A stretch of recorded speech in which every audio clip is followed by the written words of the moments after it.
नंदाय ललिता तत्त्वतीर्थम मायापुरीषु च तथा मित्रपदम नाम ततः केदारमुत्तमम्। आस्था, श्रद्धा एवं सबसे प्राचीन सभ्यता का साक्षी है यह वाराणसी शहर। यहाँ कल कल बहती पवित्र गंगा नदी की धारा, जिसके समक्ष विद्यमान है यह ललिता घाट।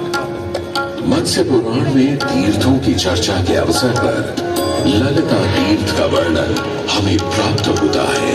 साथ ही साथ स्कंद पुराण के काशी खंड में भी जहां नव दुर्गा घाटों का वर्णन होता है, वहां भी ललिता घाट का नाम अंकित है। ललिता तीर्थं गंगा केशव सन्निधौ तत्रास्ति ललिता देवी चित्रशाकरी परा सा च पूजा प्रयत्नेन सर्वसम्पत्समृद्धये ललिता पूजकानां च जातु विघ्नो न जायते। श्री कृष्ण द्वितीयायां ललितां परिपूज्य वै नारी वा पुरुषो वापि लभते वाञ्छितं पदं स्नात्वा च ललिता तीर्थे ललितां परिपद्य वै लभेत् सर्वत्र लालित्यं यद्वा तद्वानुलभ्य च लभेत् सर्वत्र लालित्यं यद्वा तद्वानुलभ्य च। गंगा नदी के तट पर स्थित है ललिता तीर्थ, जहां क्षेत्र रक्षा करने वाली दुर्गा रूपी ललिता गौरी का निवास है, जिनकी सभी श्रद्धालु सर्व प्रकार संपत्ति लाभार्थ पूजा अर्चना करते हैं। इस घाट की सबसे विशेष बात यह है कि यहाँ शिव के साथ शक्ति के दर्शन भी श्रद्धालुओं को मिलते हैं। घाट के ऊपर गली में मां दुर्गा को समर्पित देवी ललिता का मंदिर विद्यमान है। साथ ही साथ यहाँ काष्ठ एवं ईंट से बना राज राजेश्वर मंदिर भी स्थापित है। भगवान शिव को समर्पित काशी में यह मंदिर नेपाल के पशुपति मंदिर का प्रतीक रूप है। वर्तमान में सुशोभित यह ललिता घाट पूर्व में 3 भागों में विभक्त था। दक्षिण दिशा की ओर से चले तो नेपाली घाट, ललिता घाट एवं राज राजेश्वरी घाट। इनका उल्लेख सन 1931 में मोती चंद्र जी ने किया था, जहां नेपाली घाट एवं ललिता घाट के पक्के निर्माण का श्रेय नेपाल के महाराजा बहादुर शाह को जाता है, तो वहीं राज राजेश्वरी घाट के निर्माण का श्रेय सिद्धगिरी जी को जाता है। कालांतर में नेपाली एवं राज राजेश्वरी घाट ललिता घाट में ही समाहित हो गए। ऐसी मान्यता है कि अश्विन मास की कृष्णा तृतीया के दिन ललिता तीर्थ में स्नान कर देवी के दर्शन करने से श्रद्धालुओं की सभी मनोकामनाएं पूर्ण होती हैं।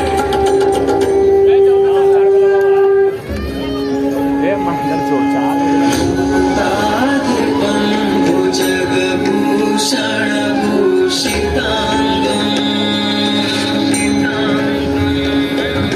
व्याघ्रा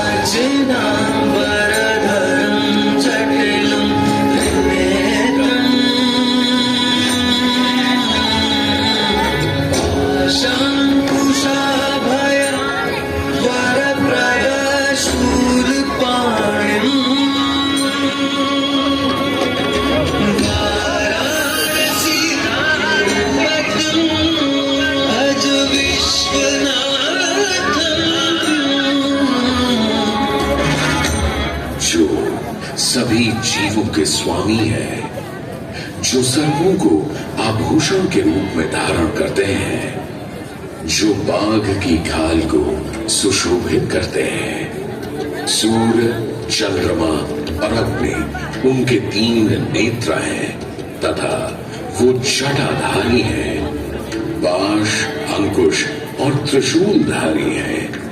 वे अपने सभी भक्तों को आशीर्वाद देकर उन्हें भय से सुरक्षा प्रदान करते हैं। ब्रह्मांड के स्वामी एवं वाराणसी के भगवान श्री विश्वनाथ की हम वंदना करते हैं।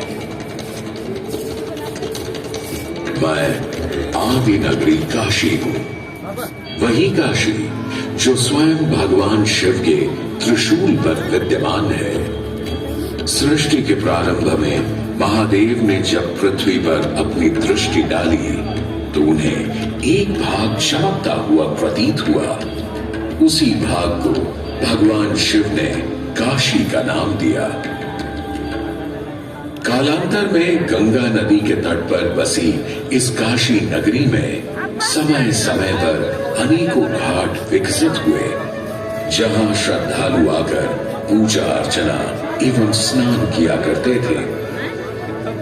माना तो यह भी जाता है कि यह नगरी एक बहुत सुंदर वन से ढकी हुई थी, जहां पीपल, आम, बरगद, शीशम आदि के वृक्ष हुआ करते थे, जिनकी छाया में बैठ ऋषि मुनि, साधु संत आनंद से तपस्या किया करते थे। इसलिए इस जगह का उल्लेख आनंद वन के नाम से भी किया गया है।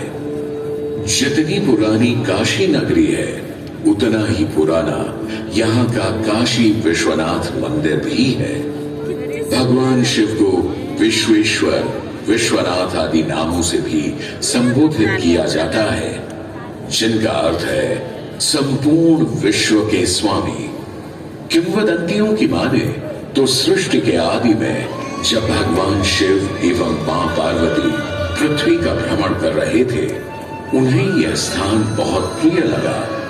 तब मां पार्वती को यहाँ कुछ समय रुकने की इच्छा हुई, तो भगवान शिव अपने लिंग रूप में यहीं स्थापित हो गए। तभी से 12 ज्योतिर्लिंगों में इस मंदिर को विश्वेश्वर मंदिर के नाम से भी जाना जाने लगा, जहां भगवान शिव और माता पार्वती सदैव वास करते हैं। सदियों से इस पवित्र नगरी ने अनेक ऋषि मुनियों, तपस्वियों, धर्म गुरुओं आदि को अपनी ओर आकर्षित किया है। आदि शंकराचार्य एवं मंडन मिश्र ने इसी मंदिर के प्रांगण में बहुत समय व्यतीत किया। समय बदला, दौर बदला। भारत के स्वर्णिम काल पर विदेशी आक्रांताओं की नजर पड़ी, जिसे वे लूटने एवं सनातन संस्कृति को नष्ट करने के उद्देश्य से यहाँ आए। जब प्रथम बार गौरी ने आक्रमण किया, तब पृथ्वीराज चौहान ने उसे बुरी तरह पराजित किया था। अंत में उसने क्षमा मांगी और वचन दिया कि ऐसी गलती दोबारा कभी नहीं होगी। अतः पृथ्वीराज चौहान ने उसे छोड़ दिया। संभवतः यह एक दुर्भाग्यपूर्ण निर्णय था, क्योंकि अंततः गौरी ने पृथ्वीराज चौहान को धोखे से हराया। तत्पश्चात उनके साथ बहुत बुरा व्यवहार किया तथा उनकी दोनों आंखें भी निकाल दी। पृथ्वीराज की मृत्यु के उपरांत हिंदुओं का मनोबल कमजोर पड़ गया, जिसके